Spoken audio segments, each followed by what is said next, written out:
오늘은 당신은 예복을 입고 있나요? 라는 제목으로 말씀을 전하고자 합니다. 잠시 우리가 후에 읽게 될 성경 말씀에 보면 예수님께서 혼인잔치 비유에 대해서 말씀하고 있습니다. 예수님께서 이제 마지막 십자가에 못 박혀 돌아가실 때가 되어서 마지막 일주일간을, 한 주간을 예루살렘에서 보냅니다.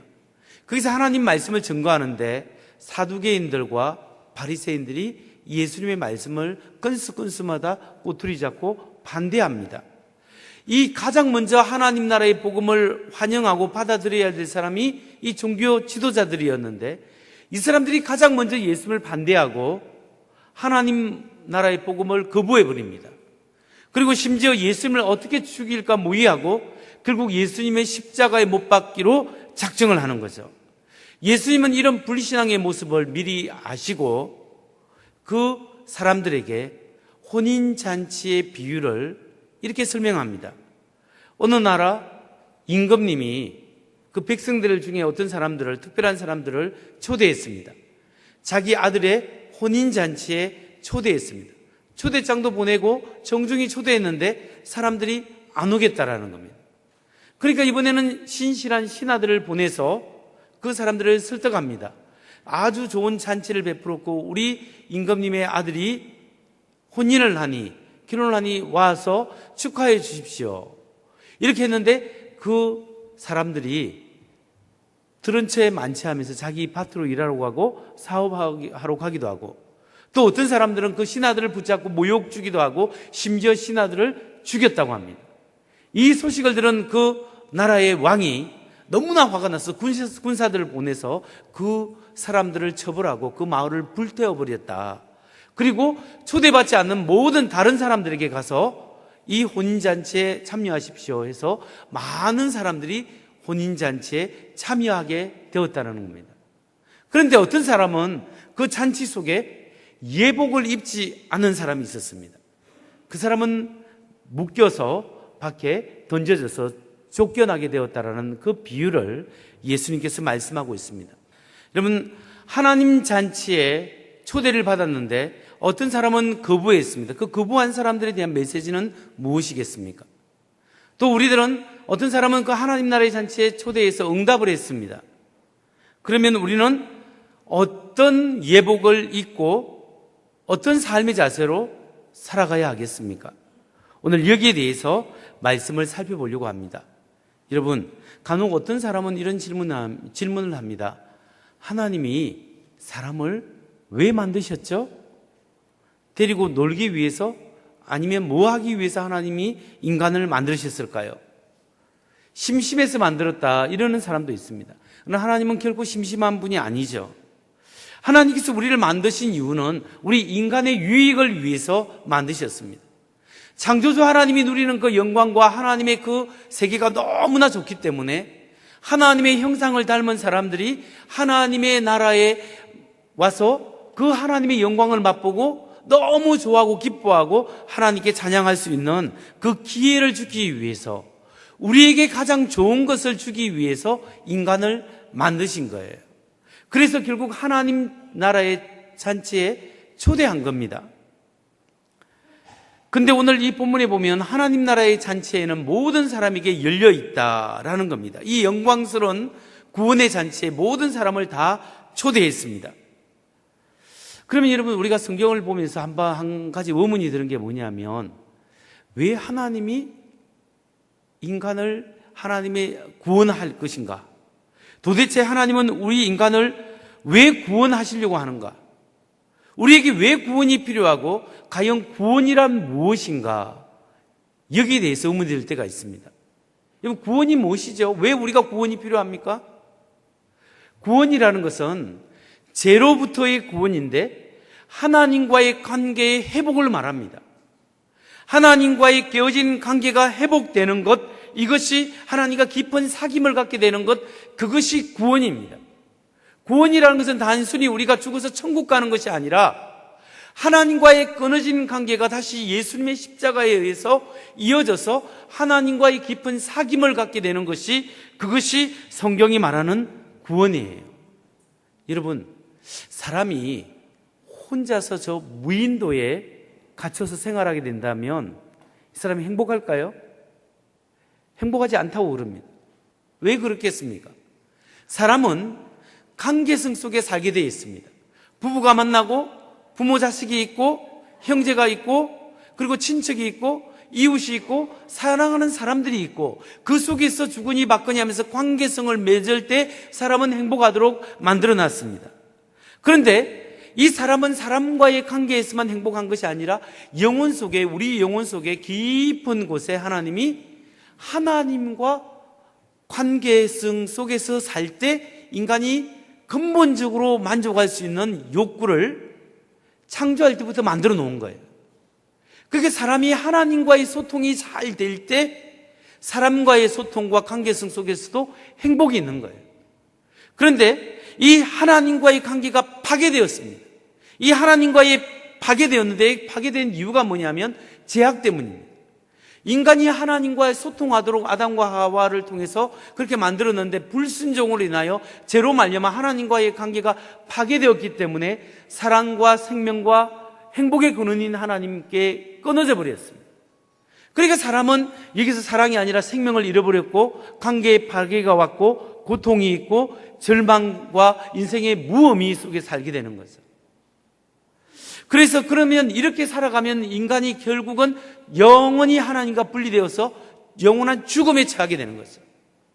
여러분, 지옥이란 단순히 사람이 죽어서 고통만 받는 곳이 아니라 지옥의 근본적인 뜻은 뭐냐면 하나님과의 분리인데 영원한 분리가 지옥이에요. 인간이 영원히 하나님과 분리되는 것이 너무나 고통스럽다는 거예요. 바로 이런 것을 회복시키기 위해서 예수님이 십자가로 이 세상에 오셔서 우리 죄를 대신해서 죽으시고 하나님과의 관계를 회복할 수 있는 길을 십자가로 열어놓으신 거예요. 하나님의 생명으로 우리 죄를 용서하시고 하나님 앞에 우리가 나아가서 하나님과의 관계가 회복될 때 우리는 참된 나를 발견할 수 있고 이웃과의 관계성 속에서 참된 행복을 경험할 수 있는 이 영광된 하나님 나라에 참여할 수 있는 이 길을 여신 것이 하나님의 구원의 초대라는 사실입니다. 이 구원의 초대를 맨 처음에 하나님께서 누구를 통해서 여셨냐면 아브람, 이스라엘 민족을 통하여 구원의 통로로 삼으셨습니다. 하나님이 이스라엘만 사랑한 것이 아닙니다. 하나님이 전 인류를 사랑하고 구원하기 위해서 그 하나의 통로로 아브람을 선택하셨고 이스라엘 민족을 선택하셨습니다. 다윗 왕조를 세우고 그 후손을 통하여 예수님을 오게 하셨는데 이스라엘이 먼저 혜택을 받았는데 청함을 받았어요. 그런데 이 사람들이 다 거부해버리고 그 아들까지 죽여버립니다. 그러니까 하나님께서 그 통로를 이제 확대시켜서 예수 그리스도의 죽음을 통하여 전 인류가 구원을 받을 수 있는 길을 하나님이 여셨습니다. 이게 하나님의 구원의 초대인 것입니다. 이제 우리 모두는 하나님의 구원의 복음에 초대를 받았습니다. 초청을 받았는데 반응은 두 가지입니다. 어떤 사람은 하나님의 구원에 응답하는 사람이 있고 어떤 사람은 거부해버리는 사람이 있습니다. 여러분, 하나님의 구원의 초대에 거부하는 사람들은 여러 가지 이유가 있고 각기 반응이 다릅니다. 먼저 첫 번째, 하나님의 은혜를 구원의 초대를 거부하는 그룹은 어떤 유형이냐면 무조건 안 믿어 라는 유형이에요. 하나님이 무엇이고 나는 내 자신을 믿지 하나님이 있든 없든 상관없어. 나는 내 스스로 내 인생을 거쳐가면서 내 마음대로 살아가겠어 하면서 하나님을 거부해버리고 자기 자신이 중심이 되어서 살아가려고 하는 그런 사람이 있습니다. 두 번째 부류의 사람은 하나님의 존재를 극구 부인하는 사람이 있습니다. 어떤 사람은 하나님 눈에 안 보이기 때문에 없다라고 이야기하지만 사실 눈에 안 보이더라도 물질만 해도요, 눈에 안 보이시더라도 전기나 전파가 지금 라디오 전파와 텔레비전 전파가 얼마나 많이 돌아다닙니까? 그러나 안 보이지만 존재하지 않습니까? 영적이라는 것이라는 것은 보이지 않습니다. 하나님은 스피리추얼 비잉, 영적인 존재예요. 우리 마음을 볼 수 없듯이 하나님은 육체가 없기 때문에 영혼이기 때문에 하나님은 눈으로 보이지 않지만 존재한다라는 겁니다. 여러분, 하나님이 존재한다는 사실은 여러 가지를 통해서 우리가 알 수 있지만 간단히 살펴보면 사람의 인간의 생명체만 봐도 그렇습니다. 이 세포를 보면 DNA가 있지 않습니까? DNA가 마치 전기 부호처럼 이렇게 인포메이션, 정보로 구성되어 있어요. 여러분, 제가 전에도 말씀드린 제 머리카락에서 뺀 DNA와 제 발톱에서 뺀 DNA가 같습니까? 다릅니까? 같죠? 한 사람에게는 다 똑같습니다. 근데 정자와 난자가 결합돼서 세포 분열을 일으키는데 이게 착상되어서 분열을 일으키면 세포 하나하나에 DNA 정보가 있어서 역할이 있는 거예요. 너는 커서 눈이 되라, 머리카락이 되라, 코가 되라, 귀가 되라, 간이 되고 위장이 되고 설계가 되고 히포가 되고 다리뼈가 되어라. 역할이 다 정해져 있는 거예요. 여러분, 이렇게 역할이 정해져 있는 것이 바로 이것이 정보, 인포메이션이라는데 이거 지성입니다. 이 인포메이션은 지성인데 이 지성은 물질이 쓸 수 있는 게 아니에요. 물질이 구성돼서 뭐 스스로 만들 수 있는 게 아니라 지성인이 정보를 구성하는 거예요. 설계를 만드는 거예요. 여러분, 우리 교회를 세우는데 설계도 없으면 안 돼요. 어린이 실내 놀이터 하나 만드는 것도 설계도가 있어야 되는 거예요. 사람이 이렇게 콩알만한 아이가 점점 커서 응애하고 태어나오면 성인이 되는 것, 이렇게 만드는 것도 다 설계도가 있어야 되고 우주도 설계도가 되어 있습니다. 이게 정보입니다. 이 정보는 설계도를 만드신 지성적인 하나님이 없이는 이게 설명이 안 되는 거죠. 정보, 지성은 어디로 왔는가? 하나님이 지성적인 존재, 하나님이 없으면 안 되는 겁니다. 그러면 하나님이 계신다는 게 우주를 봐도 하나님이 계시고 생명체의 정보를 봐도 하나님이 계시고 인간의 도덕성, 마음을 봐도 하나님이 계신다는 거죠. 여러분, 인간에게는 도덕성이 있습니다. 이 도덕성은, 동물은요 도덕성이 없어요. 동물은 본능에 의해서만 삽니다. 근데 사람은 본능이 있으면서 본능을 거슬릴 수 있는 것이, 이것이 도덕성이에요. 자기가 죽을 줄 알면서도 선을 행할 수 있는 능력이 있죠. 그러면 이 도덕성은 무엇과 연결되어 있냐면 인격과 연결되어 있다는 거예요. 인격이라는 것은 자기 의식과 자기 결정력이 있어야 돼요. 나라는 자의식이 있어야 되고 자기가 선택할 수 있는 자기 결정력이 있는 것을 인격이라고 이야기합니다.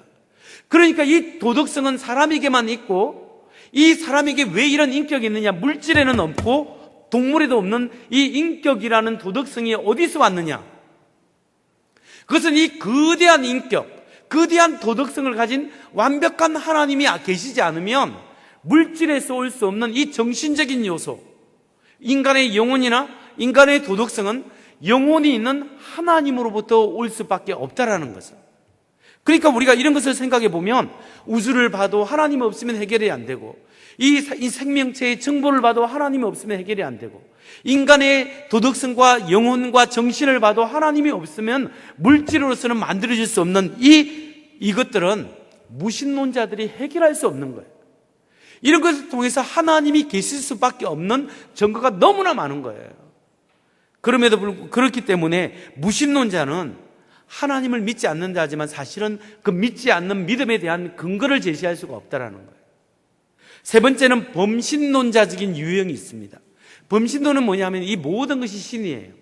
우주 자체가 신이고 너도 신이고 나도 신이고 우주 안에 모든 것이 신이에요. 그러면 이 문제가 뭐가 있습니까? 전에는 우주가 신이다 하면 반박할 방법이 없었어요. 그런데 지금은 우주론이 발달을 하면서 우주가 사람이 응애하면서 태어나듯이 우주는 뻥 하면서 태어났대요. 우주는 태어난 시작이 있고 사람이 죽듯이 우주도 죽어요. 우주가 영원하지 않아요. 왜 하나님은 나는 시작도 없고 끝도 없다는 줄 알아요? 영원한 존재가 시작도 끝도 없는 존재예요. 근데 우주가 영원할 줄 알았어요. 1920년대 중반까지만 해도 우주는 영원하다고 믿었어요, 사람은. 그런데 지금 현재 과학적인 증거에 보면 우주는 영원하지 않고 시작이 있고 우주는 죽어요. 연력학 제2법칙에 의하면.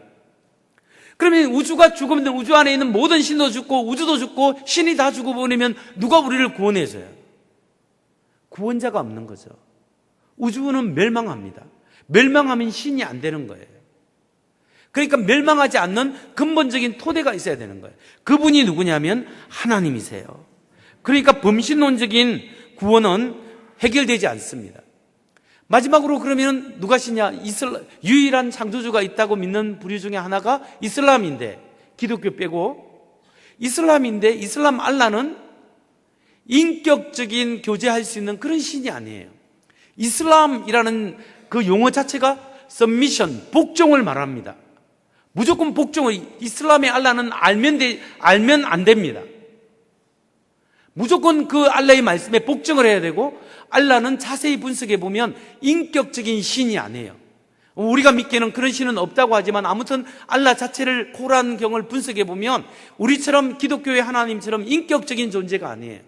인간의 죄를 위하여 찾아와서 죽어주고 인간과 교제하는 신이 아니에요.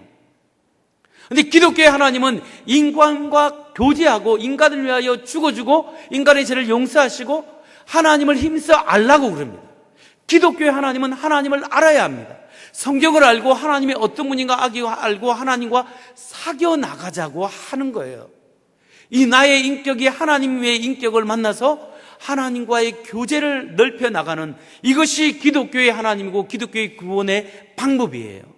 여러분, 이 세상 수많은 종교들 중에 논리적으로 따져보면 하나님과 인격적인 교제를 맺을 수 있는 것은 우리 기독교의 하나님밖에 없어요. 그 하나님이 사람들을 초청하는 거예요. 초대하는 거예요. 그런데 이 하나님의 초대에 거부해버리면 이것은 자연스럽게 하나님의 생명에서 이미 떨어져 있기 때문에 그 자체가 이미 심판이에요. 그 자체가 이미 고독이고 그 자체가 이미 영원한 지옥이라는 거예요. 하나님 앞에, 이 부름 앞에 응답한 사람은 하나님의 백성이다로 삼아주시는데 그 사람이 누구예요? 하나님의 구원의 초청에 응답한 사람이 누구죠? 우리는 하나님의 구원의 은혜에 응답한 사람들입니다. 그러면 문제는 뭐냐면 이렇게 크리스찬들이라고 자체하고 하나님의 구원의 잔치에 응답한 우리들의 문제가 뭐냐? 혼인잔치 예복을 입었는가 안 입었는가, 이걸 우리가 따져봐야 한다는 거예요. 근데 오늘 예수님께서 비유를 설명할 때 예복을 입지 않는 한 사람을 손발을 묶어서 쫓아냈다고 하는데, 예복을 입는 것이 왜 중요한지 아세요? 왜 예복이 중요하냐? 예복이 무엇일까요? 예수님이 비유를 설명하는데 고대 문화의 배경이 있어요. 그 당시 사람들은 임금이 왕이 혼인잔치나 여러 특별한 잔치에 초대할 때 초청받은 사람에게 예복을 하나씩 나눠줍니다. 그 잔치에 초대한 사람들은 반드시 왕이나 어떤 높은 사람이 나눠준 예복을 딱 입고 그 예식에 참여하게 되는 겁니다. 근데 예복을 입는다는 것은 그 주인과 왕을 존중하는 의미죠. 축하하고 존중하는 의미인데, 예복을 입지 않고 자기가 다른 화려한 옷을 입고 나간다는 것은 나는 저 사람보다 높은 사람, 나는 저 사람과 상관없이 내 자신의 잘나고 내 자신의 그 영광을 드러내기 위한 하나의 수단인 거죠. 그렇기 때문에 오늘 이 잔치를 배설한 왕의 예복을 입지 않았다는 것은 왕의 인격을 모독하는 행위입니다. 그 사람은 마치 자기 만족으로 살고 자기 의를 드러내고 나보다 훨씬 못한 사람이 많고 초대한 사람도 나보다 못한 사람이다 라고 무시하는 행위가 된다는 거죠. 그렇기 때문에 예복이 없이도 된다고 생각합니다. 그런데 오늘 예수님께서 이 비유를 통해서 우리에게 성경에 예복을 입는다는 것에 무슨 뜻이겠습니까? 이게 무슨 뜻이냐면, 예복은 하나님의 은혜를 상징합니다. 우리가 입을 예복은 예수 그리스도의 핏공로를 상징합니다. 예복은 예수님을 믿는 믿음을 상징하는 거예요. 하나님의 구원의 잔치에 들어가는 사람은 하나님의 은혜로 예수님의 핏공로로 믿음으로 하나님 앞에 나아갈 수 있는 거예요. 이 예복이 없이는 그 누구도 하나님의 혼인잔치에 참여할 수 없는 거예요. 이걸 어떻게 알 수 있냐면 이사야서 64장 6절에 보면 우리의 의는 다 더러운 옷 같으며 우리 스스로의 의로움은 태양 앞에 촛불밖에 안 되고 더럽다라는 거예요. 그리고 그 예복으로는 우리의 의로는 하나님 앞에 나아갈 수가 없습니다. 그래서 예수 그리스도의 보혈의 피로 우리의 의복이 깨끗하게 입혀져야 되는데, 정말 잔치에 갈 수 없는 사람에게 깨끗한 예복을 입히는 것을 이사야 선지자는 이사야서 61장 10절에서 이렇게 이야기합니다. 신랑에게 제사장에 관을 씌우듯이 신부를 폐물로 단장시키듯이 하여 주셨기 때문이다. 주께서 나에게 구원의 옷을 입혀주시고 의의 겉옷으로 둘러주셨으니 내가 주 안에서 크게 기뻐하며 내 영혼이 하나님 안에서 즐거워할 것이다. 신랑에게 제사장의 간을 시키고 신부에게 폐물을 시켜주듯이 하나님의 사람에게 구원의 옷을 입혀주고 의의 겉옷을 둘러주셨다.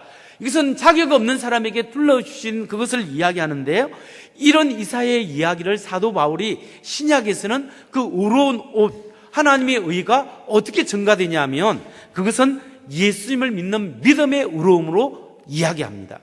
로마서로 갑니다. 로마서 3장 22절, 29절, 30절에 보면 하나님의 의는, 의로움은 예수 그리스도를 믿는 믿음을 통하여 모든 믿는 사람에게 옵니다. 거기에는 아무 차별도 없습니다. 하나님은 유대 사람만의 하나님이십니까? 이방 사람의 하나님도 되시는 분이 아닙니까? 그렇습니다. 이방 사람의 하나님도 되십니다. 참으로 하나님은 오직 한 분뿐이십니다. 그러므로 하나님은 할례를 받은 사람도, 유대 사람도 믿음으로 의롭게 하여 주시고, 할례를 받지 않는 사람도, 이방 사람, 이스라엘이 아닌 사람도 믿음으로 의롭게 하여 주십니다. 오늘날 모든 사람은, 이사야가 하나님 앞에 의의 옷을 두려운 것은 오늘날에는 믿음으로 의로운 옷을 입게 되는 것으로 신약에서는 그렇게 해석을 하는 겁니다. 그러니까 이 말씀을 통해서 우리가 구원받을 때 하나님의 은혜에 초청해서 응답한 사람은 하나님의 은혜로 구원을 받고 예수 그리스도의 핏공로의 구원의 옷을 입고 믿음으로 의롭게 되는 것을 믿어야 하는 거예요. 우리 중에 그 누구도 자기의 의로움으로, 나의 공로, 나의 의로움과 내 경력으로 하나님 앞에 갈 사람은 아무도 없어요. 그것을 내세우는 사람은 하나님 앞에 설 수가 없습니다. 오직 하나님의 은혜로, 예수 그리스도의 핏공로로, 핏공로라는 게 주님의 그 생명의 은혜, 생명을 바쳐서 우리를 사랑하시는 그 용서의 은혜, 그리고 성령의 인도하심의 그 은혜로 우리가 하나님 앞에 나아갈 뿐이라는 겁니다. 그렇기 때문에 여러분, 오늘 제가 이렇게 장황하게 설명하는 이유가 바로 이겁니다. 여러분, 우리가 오늘 하나님 앞에 구원을 받은 우리 하나님의 백성으로서 여러분은 어떤 예복을 입고 계십니까? 여러분은 예복을 입어야 합니다. 입어야 하는데 여러분의 공로에, 여러분의 경력에, 여러분의 행위의 옷을 입으면 안 된다는 거예요. 오늘 내가 주님 앞에 나올 수 있는 것은 오직 하나님의 은혜입니다. 오직 예수님이 나를 위하여 십자가에 죽으시고 그분의 핏공로 때문에 주님 앞에 나왔습니다. 오직 성령님께서 나를 붙들어 주시고 오늘 이 자리에 앉게 해주시고 예수 은혜 가운데 이 자리에 예수 믿게 해주셨기 때문에 하나님의 은혜입니다. 이 고백이 있어야 하는 거예요. 하나님의 은혜입니다 고백하는 사람은 교회에서 아무리 많이 봉사하고 아무리 많은 일을 해도 그것이 나의 공로와 나의 영광을 드러내서는 안 된다는 것을. 하나님, 나 같은 죄인, 나같이 부족한 사람도 주님께서 붙잡아 주시고 오늘 이 일을 감당하게 하시고 오늘 내가 하나님을 섬기게 하시니 감사합니다. 이것이 다 하나님의 은혜였습니다. 하나님의 은혜입니다. 주님 감사합니다. 이렇게 하나님께 영광을 돌릴 때 하나님이 그 영광을 받으시고 하나님의 무한하신 은혜를 경험하게 하시는 거예요. 여러분, 오늘 다시 한번 우리가 주님 앞에 나올 때 여러분이 오늘 나와서 심령 상태가 어떠하든지 간에, 내가 마음이 힘들고 어렵든지 간에, 내가 다른 사람의 마음을 불편하고 또 내가 다른 사람으로부터 불편함을 받았을지라도 모든 것을 내려놓으시고 오늘 하나님 앞에 나온 것이 하나님의 은혜입니다 고백하시기 바랍니다. 그리고 나를 죽도록 사랑하시는 그 하나님 은혜 감사합니다 고백하시기 바랍니다. 그리고 내 안에 역사하시는 성령님, 오늘 주님을 의지하는 그 예복을 입기를 원합니다. 예수의 핏공로의 예복, 주님을 의지하는 성령의 은혜의 예복을 입고 주님 앞에 나가기를 원합니다. 주님, 나를 불쌍히 여겨 주옵소서. 이렇게 기도하고 하나님 앞에 신앙생활할 때 하나님은 우리를 이쁘게 보시고 주님의 순전한 은혜로 내가 하나님 앞에 나올 수 있었음을 믿으시기 바랍니다.